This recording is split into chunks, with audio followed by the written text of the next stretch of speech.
नमस्कार, जय हिंद, जय भारत, जय हिंदुस्तान। मैं हूं आपके साथ नैना यादव और लेकर हाजिर हूं हमारा खास शो नापाक। एक बार फिर से खुलने वाली है पड़ोसी मुल्क पाकिस्तान की एक और पोल। पाकिस्तान की हकीकत जिस तरह से सामने आती है वो आपको और भी ज्यादा चौंका देगी। पाकिस्तान में आटे के दाम फिर से आसमान छूने लगे हैं।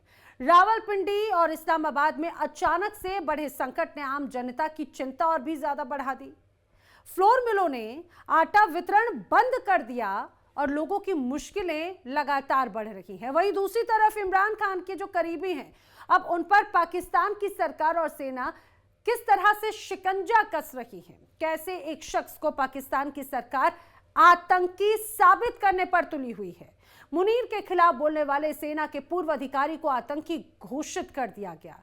उसकी गलती थी कि वो इमरान खान का करीबी था और मुनीर के खिलाफ आवाज उसने बुलंद की। कैसे पाकिस्तान में भारी पड़ता है ये सब कुछ दिखाएंगे आपको आगे। पाकिस्तान में आटे की कमी के साथ साथ कीमतें लगातार बढ़ रही हैं। आटे का उत्पादन पूरी तरह से ठप हो गया, उसकी कगार पर है।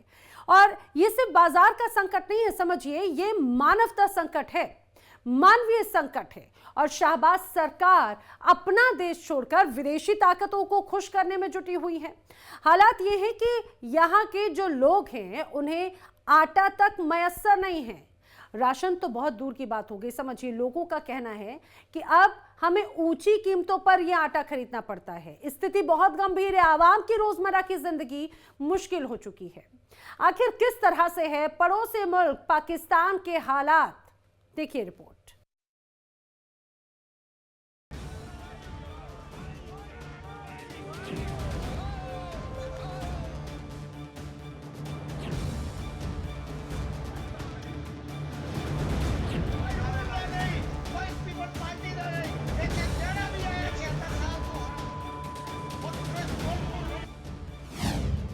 पाकिस्तान में फिर गहराया आटे का संकट।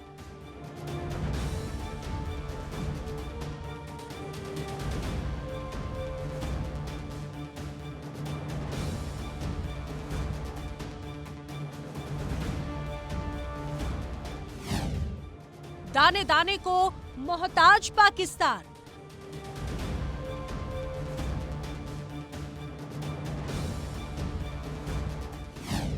गोदामों में गेहूं और थाली से रोटी गायब।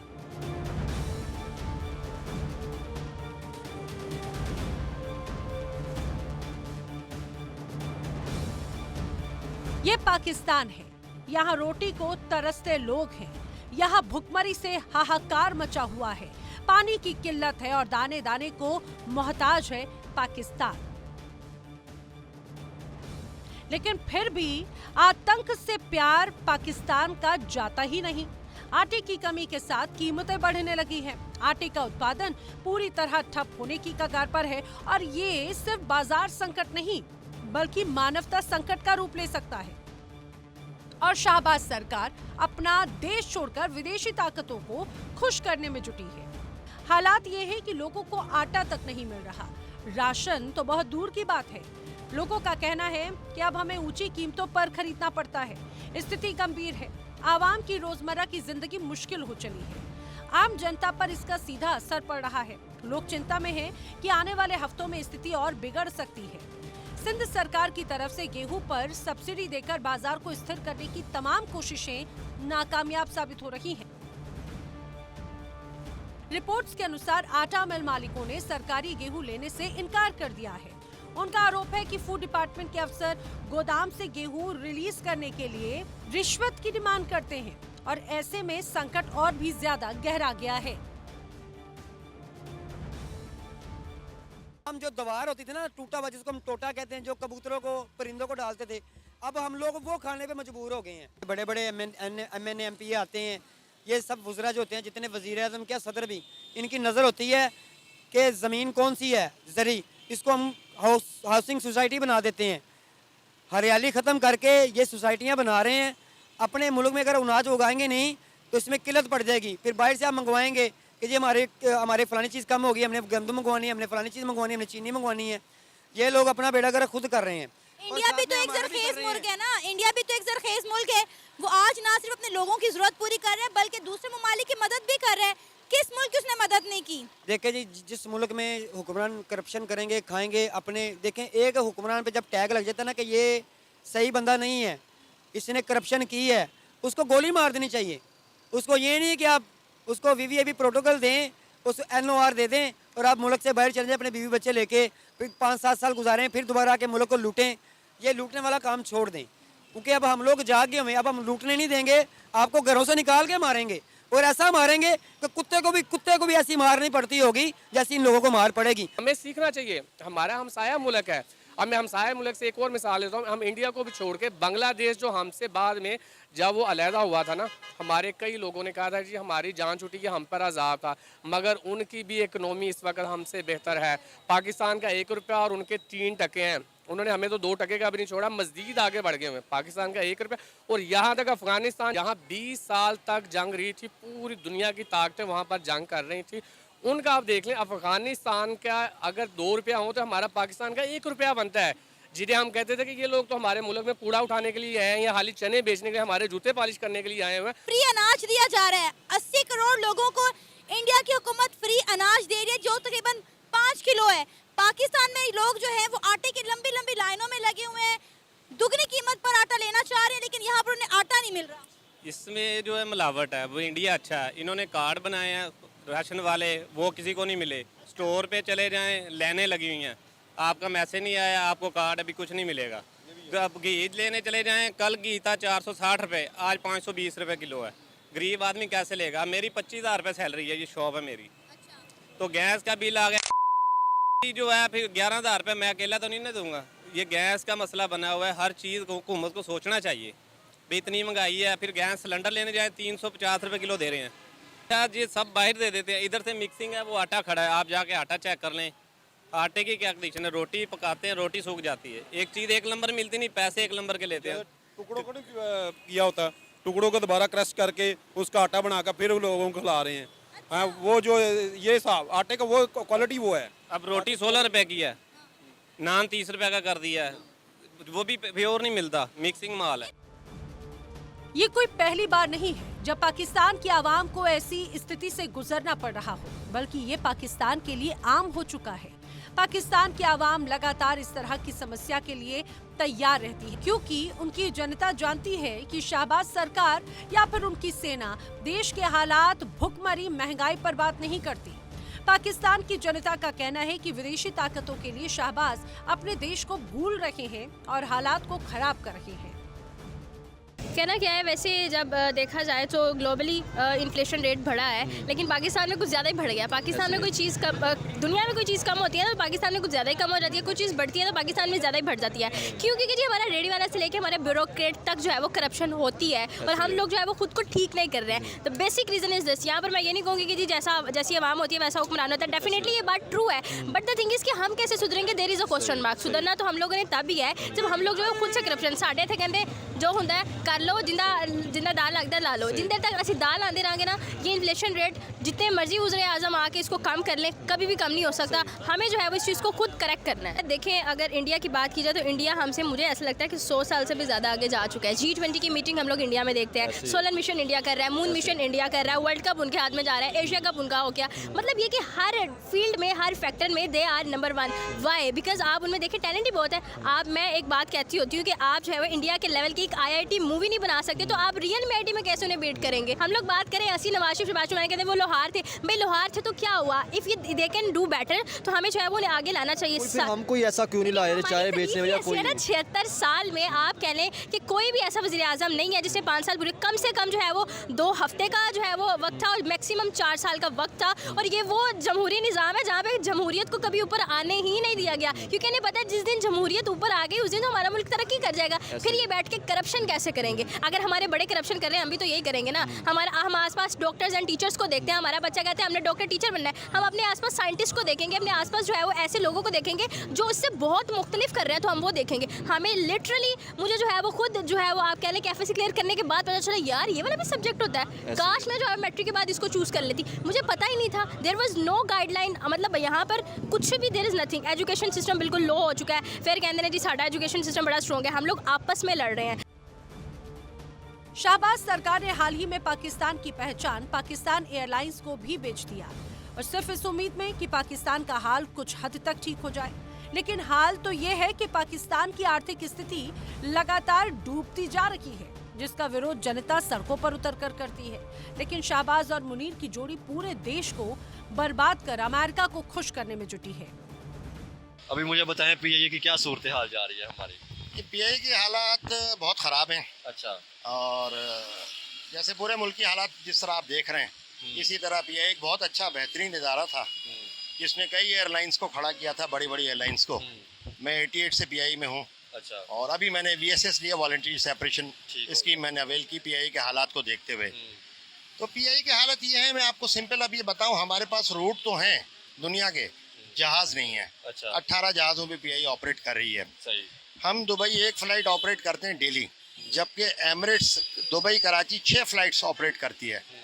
और अब मैं आपको क्या बताऊं, ये बहुत लंबी कहानी है। ये बताएं ना थोड़ा सा क्राइसिस लोगों को बताएं ना सर, क्राइसिस ऐसे कैसे? क्योंकि आपको पता है एयरलाइन ऐसी होती है जो हमारे मुल्क की जो है इकोनॉमी में, जीडीपी में कंट्रीब्यूशन करती है। आज जो है सर हमारा मुल्क जो है, हम अपने पीआईए के अदारे को ही हमने प्राइवेट सर कर दिया। बिल्कुल आप सही कह रहे हैं। पीआईए जैसे कि मैंने आपको बताया एक बेहतरीन इदारा था मुल्क की इकनॉमी में, तो ये अपना हेल्प करता था और पार्टिसिपेट करता था। मगर पीआईए पूरी दुनिया में जो है पाकिस्तान को रिप्रेजेंट करता था, पाकिस्तान पहचाना जाता था पीआईए की वजह से। मगर पीआईए, अब मैं आपको देखें एक मिसाल दे रहा हूँ सिंपल, कि पीआईए वो वाहिद इदारा है जो कमर्शियल नहीं है, ये लोगों को पता ही नहीं है। पीआईए सारी ज़िंदगी मिनिस्ट्री ऑफ डिफेंस के अंडर कॉर्पोरेट काम करता रहा और लोग उससे एक्सेप्ट करते हैं कि कमर्शियल इदारे की जो है ना वो आउटपुट दे। ये पॉसिबल नहीं है। थोड़ा अर्सा पहले निकाल के उसको फिर इन्होंने क्या किया कि सेनेट की स्टैंडिंग कमेटी के हवाले कर दिया। अब हालत ये है कि पीआईए में जहाज़ 18 हैं और जबकि जीएम और डायरेक्टर्स 60 से ज़्यादा हैं। हज ऑपरेशन पीआईए करती है, मगर हज ऑपरेशन के जितने पैसे वो गवर्नमेंट ऑफ पाकिस्तान ले जाती है, पीआईए को एक पैसा नहीं मिलता। वो करते हैं ऑपरेट। और जबकि दूसरी एयरलाइंस में जब आप जाते हैं, एमिरेट्स वगैरह में आप हज पैकेज लेते हैं, मगर उनको पे करते हैं आप एयरलाइन के टिकट्स, हमें कुछ भी नहीं मिलता, ज़ीरो मिलता है। 96 से लेके आज तक टिल 2023 आप सुन के हैरान होंगे, पीआईए के एम्प्लॉइज़ की सैलरीज ही रिवाइज नहीं हुई हैं। सैलरीज रिवाइज हो रही है। हमने पिछले दिनों सुना था 1 साल पहले कि पीआईए के मुलाजमीन को निकाला जा रहा है। जी बिल्कुल आप सही कह रहे हैं। और डेली वेजेस वाले जिनकी तनख्वाह सिर्फ 28,000 थी, उन लोगों को निकाला है। जो बेचारे नहायत गरीब लोग थे, किराए के मकानों में रहते थे, लाइबिलिटी, उनको निकाला है। जबकि जो पीआईए पे असल बोझ हैं, पीआईए के मैनेजमेंट, डायरेक्टर और जीएम्स जो लाखों में तनख्वाहें ले रहे हैं और लाखों रुपए के ओसीएस लगाते हैं बाहर जाके, वहाँ ओसीएस लगाते हैं जहाँ पीआईए ऑपरेट ही नहीं करती, वहाँ पे जाते हैं। उसके अलावा और पीआईए की मेडिकल फैसिलिटीज़ अवेल करते हैं। जो ऑपरेशंस जो यहाँ पे ट्रीटमेंट हो सकता है वो जाके न्यूयॉर्क कराते हैं, 12-12 लाख डॉलर्स में करवाते हैं। यही पीआईए की असल बर्बादी की वजह है भाई।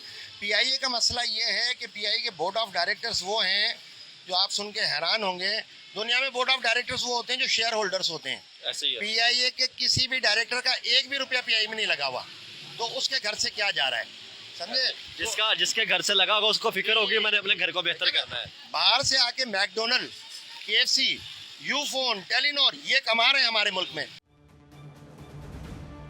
पाकिस्तान पर लगातार कर्ज चढ़ता जा रहा है। पाकिस्तान अपने हालातों को ठीक नहीं कर पा रहा। अर्थव्यवस्था का हाल पहले से ही खस्ता है। पाकिस्तान दूसरे देशों के पास जाकर हर महीने भीख मांगता हुआ नजर आता है। और सबसे खास बात तो ये है कि पाकिस्तान की सरकार और सेना अपने ही देश की आवाम को झूठा दिलासा देती है कि वो शायद इस बार के कर्ज को लेकर देश की आर्थिक स्थिति को सुधार देगी। लेकिन सच ये है कि वो हमेशा करोड़ों रुपए का कर्ज लेकर जनता को ठेंगा दिखा देती है और आवाम हर बार सरकार की तरफ उम्मीद भरी आंखों से बस देखती ही रह जाती है। पाकिस्तान की 72% आबादी की खपत गेहूं पर आधारित है। इस समय नान और रोटी बेचने वाले दाम बढ़ाने की तैयारी कर रहे हैं। कराची के एक व्यापारी ने जानकारी ये दी कि अगर यही हाल रहा तो करोड़ों परिवारों के लिए आटा पहुंच से काफी दूर चला जाएगा, जिससे बड़े पैमाने पर विरोध प्रदर्शन और भड़क सकता है। अब देखना होगा कि इस भुखमरी के हालात में पाकिस्तान की सरकार आखिर क्या जनता के लिए करती है और ऐसे हालात से सरकार कैसे निकलती है। Bureau report, India daily.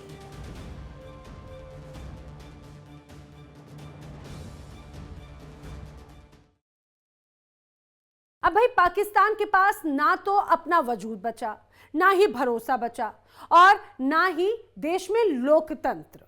Pakistan में आर्थिक संकट कितना है ये तो दुनिया भर के देश जानते हैं। आए दिन शाहबाज सरकार की नीति, मुनीर सेना की मनमानी और इसकी वजह से गृह युद्ध के हालात पाकिस्तान में देखने को मिलते हैं। अब एक और नया विवाद पाकिस्तान में हलचल बढ़ा रहा है।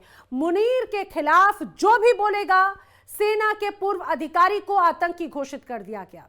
यानी कि मुनीर के खिलाफ जो भी बोलेगा वो सीधे आतंकी घोषित होगा, जैसा कि एक पूर्व अधिकारी को किया गया है। गलती उसकी ये थी कि वो इमरान खान का करीबी था। मुनीर के खिलाफ आवाज बुलंद की गई थी। जी हां, पाकिस्तान ने पूर्व सेना अधिकारी और यूके में रहने वाले पत्रकार मेजर आदिल राजा, जो कि रिटायर्ड हो चुके हैं, अब उन्हें आतंकी घोषित कर दिया गया। आदिल का नाम शेड्यूल 4 में डाला गया है।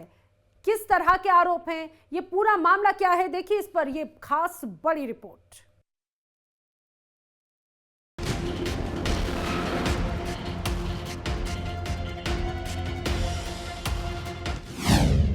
इमरान का करीबी, मुनीर का विरोधी, ऐसे हुआ आतंकवादी घोषित।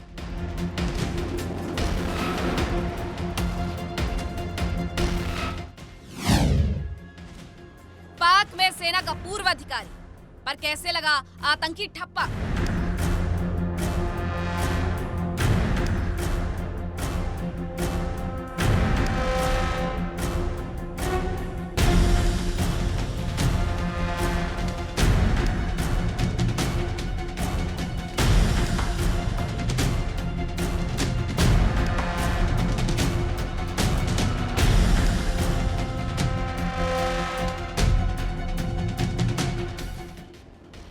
यह पाकिस्तान है।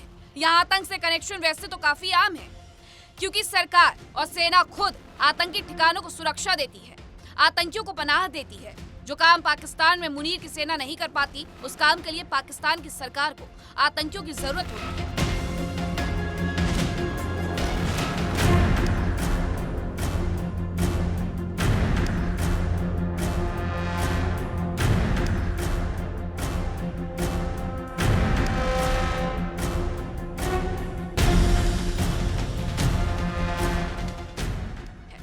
पाकिस्तान के पास ना तो अब अपना वजूद बचा है, ना भरोसा और ना ही देश में लोकतंत्र।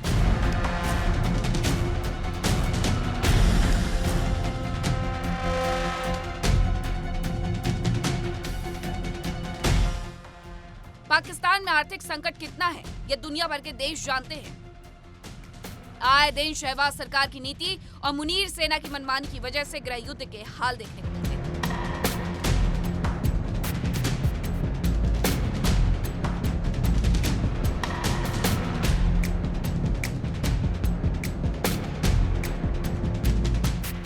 इन हालातों में बीते दिनों इमरान खान से मुलाकात को लेकर स्थिति इतनी बिगड़ गई थी कि पीटीआई समर्थक सड़कों पर आर पार के मूड में उतर आए थे।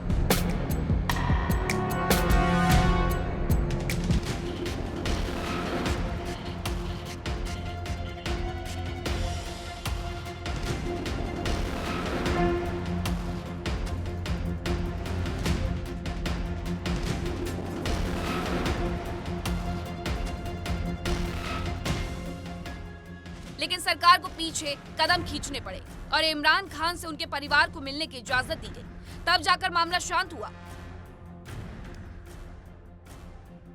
अब एक और नए विवाद ने पाकिस्तान में हलचल बढ़ा दी है। मुनीर के खिलाफ बोलने वाले सेना के पूर्व अधिकारी को आतंकी घोषित कर दिया गया है।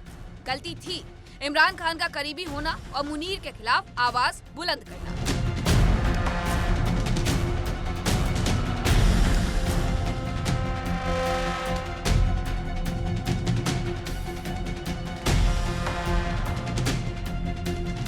जी हाँ, पाकिस्तान ने पूर्व सेना अधिकारी और यूके में रहने वाले पत्रकार मेजर रिटायर्ड आदिल राजा को आतंकी घोषित कर दिया। आदिल का नाम शेड्यूल 4 में डाला गया है। राजा ने आरोप लगाया कि ये कदम आवाज दबाने के लिए उठाया गया है। एंटी टेररिज्म एक्ट के तहत चौथे शेड्यूल में किसी का नाम डालने का मतलब है कि वो व्यक्ति प्रतिबंधित हो गया है। ऐसे लोगों पर लगाई जाने वाली पाबंदियों में उनके पासपोर्ट पर रोक, बैंक अकाउंट फ्रीज करना, फाइनेंशियल मदद और क्रेडिट पर बैन, हथियारों के लाइसेंस पर रोक और नौकरी के लिए क्लियरेंस पर पाबंदी शामिल है।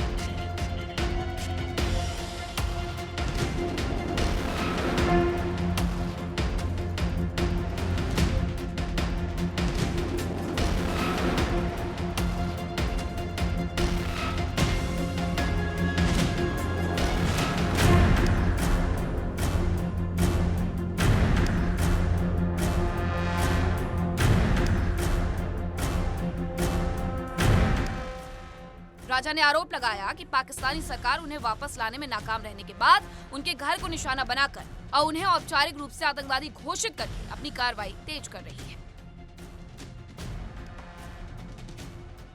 आदिल राजा पाकिस्तान के पूर्व सैनिक हैं, जो ब्रिटेन में रहते हैं और यूट्यूब के जरिए पाकिस्तान की राजनीति पर अपनी राय साझा करते हैं। पाकिस्तान सरकार का आरोप है कि वो विदेश से देश के खिलाफ नैरेटिव फैला रहे थे। पाकिस्तान के गृह मंत्रालय ने कहा कि आदिल राजा की गतिविधियां देश की अखंडता और सुरक्षा के लिए गंभीर खतरा पैदा करती हैं। इसीलिए उन्हें एंटी टेररिज्म एक्ट के तहत प्रतिबंधित कर आतंकवादी घोषित किया गया है। लेकिन हकीकत तो ये है कि मुनीर को अपने खिलाफ बोलते हुए कोई भी शख्स पसंद ही नहीं, और दूसरा आदिल इमरान खान के समर्थक है, जो गलती मानी जा रही है। अब सवाल ये उठ रहे हैं कि पाकिस्तान में मुनीर के खिलाफ और इमरान का साथ देना इतना बड़ा जुर्म क्यों है? जनता अपने ही सेना चीफ से परेशान है, त्रस्त है। सारी आवाम जो है ना इमरान के पीछे है, सारी आवाम। लेकिन क्या डर के मारे बाहर नहीं निकलते, बाहर निकलते तो ये लोग पकड़ पकड़ के जेलों में डाल रहे हैं, डर के मारे नहीं निकल रहे। अगर इमरान को मार दिया ना, सारी दुनिया निकलेगी बाहर, तबाही करेगी। बेनजीर को मारा था, देखा था क्या हाल हो गया था, वो हाल होएगा इनका, क्या समझे? इमरान खान को जेल में क्यों रखा हुआ है? इसकी क्या वजह? इमरान खान को जेल में क्यों रखा हुआ है? इमरान को इसलिए जेल में रखा हुआ है जो इनको खाने का, चोरी का, चारबाजी करने का मौका नहीं मिल रहा है, क्या समझे? इनको मौका नहीं मिल रहा है। इमरान ने इनको काबू करके रखा था हर चीज में, कोई मौका इनको नहीं दिया था। माल छुपाने का कितना इन्होंने बंगले बनाए, क्या क्या किए। इमरान खान के बारे में कहा जा रहा है कि इमरान खान घड़ी चोर है। इमरान खान ने तोशा खाना के अंदर घड़ी चोरी की। कोई चोरी नहीं किया, उसको तोहफा मिला था, उसने वो रकम खजाने में जमा कर दी है, खजाने में जमा कर दिए उसने। इमरान खान जिंदाबाद।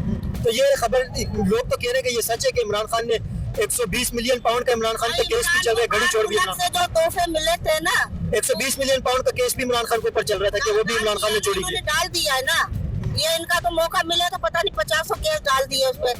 आप जो वजीर आजम बना, क्या बोलते हैं, पश्तो खान का नहीं, हो क्या नाम है, पठान जो है, कोई पठानों का अनवरुल्लाह काकड़ नहीं, और है नाम सोहेल अफरीदी। हाँ, उसमें केस डाल दिया। उसने क्या किया? उसमें भी केस डाल दिया। उसने क्या करप्शन किया? वो क्या किया? तुम लोग ने तो पूरा मुल्क को चोरी कर दिया है, पूरा मुल्क को चोरी कर दिया है तुम लोग। उसने घड़ी चोरी किया है ना, तुम लोग ने तो पूरा मुल्क का खजाना चोरी कर दिया है। इमरान खान था, थोड़ा बहुत सुधार आया था मुल्क में। अवाम के साथ क्या नाजायज हो रही है? आवाम को तो सब कुछ नजर हो रहा है भाई, महंगाई कितनी बढ़ गई है। अब हम रोजाना 1000 रुपए कमाते हैं, अब 1000 बच्चों को खिलाए, खुद खाएं, किराया करें, क्या करें? अखराजात ज्यादा है और आमदनी कम है। बहुत ज्यादा। हमारे 4 बच्चे हमारे, 5 बीवी, इकट्ठा हमें 6 बच्चे घर में खाने वाले हैं। कहाँ से 1000 में पूरे होगा भाई? खर्चा नहीं पूरा होता, नहीं होता। करप्शन खत्म होगा पाकिस्तान में तो आवाम खुश होगी, रिलीफ मिलेगा इन लोगों को। और दूसरी बात यह है कि इमरान खान जो है हक पर है, वो सच है, मैं सपोर्ट भी करता हूँ। इमरान खान जिंदाबाद इसलिए रखा है ताकि मतलब आवाम परेशान हो, आवाम का जो है इन लोगों के सामने जो आना जाने मतलब लोगों का वो खत्म हो। इन लोगों का जो फोकस है इमरान खान के ऊपर वो खत्म हो जाए, इसलिए उसको जेल पे अंदर रखे। लेकिन लिहाजा जो भी है, इलेक्शन के बाद मेरा पूरा यकीन है कि इमरान खान का हुकूमत होगा, और अगर उसका हुकूमत चला तो इंशाल्लाह हम भी तरक्की करेंगे और रिलीफ भी बनेगा आवाम के लिए, और पब्लिक भी खुश होगी, और मुल्क का जो कर्जा है ना ये भी खत्म हो जाएगा। और जो सहूलियात है खाने और पीने के हवाले से लोग पूरा नहीं कर सकते आजकल के हालात में जो है खाने पीने के अशिया जो है लोग पूरा नहीं कर सकते। तो समझ सकते हैं पाकिस्तान जो आज़ादी के बाद से लेकर अभी तक लोकतांत्रिक व्यवस्था को यहाँ पर सेट नहीं कर पाया, जहां पर सेना का राज। और ये समझिए कि जो यहाँ के हुक्मरानों के खिलाफ, जो आसिम मुनीर के खिलाफ सवाल खड़े करे या आवाज बुलंद करे, उसे सीधे काल कोठरी में डाल दिया जाता है और उसके ऊपर जो आरोप लगाए जाते हैं, जो चार्जेस लगाए जाते हैं, वो ऐसे जो उसने खुद ने भी नहीं सोचे होंगे। एक सेना के पूर्व अधिकारी पर देशद्रोह का, आतंकवादी होने का आरोप लगाया गया। और शायद यही वजह है कि पाकिस्तान या फिर यहाँ के जो सेना अध्यक्ष आसिम मुनीर, वो जिस तरह की नीतियां लेकर आ रही हैं, वो जनता के लिए और भी ज्यादा उन्हें गर्त में डालने वाले। और तभी यही वजह है कि यहाँ पर कीमतें आसमान पर हैं। रोजमर्रा की चीजों की, आटा, दाल, सब्जी, सब कुछ महंगाई के सारे रिकॉर्ड तोड़ रहा है और पाकिस्तान की जो जनता है वो त्राहिमाम कर रही है। नापाक में आज के लिए फिलहाल इतना ही, लेकिन इंडिया डेली पर खबरें आगे भी जारी हैं।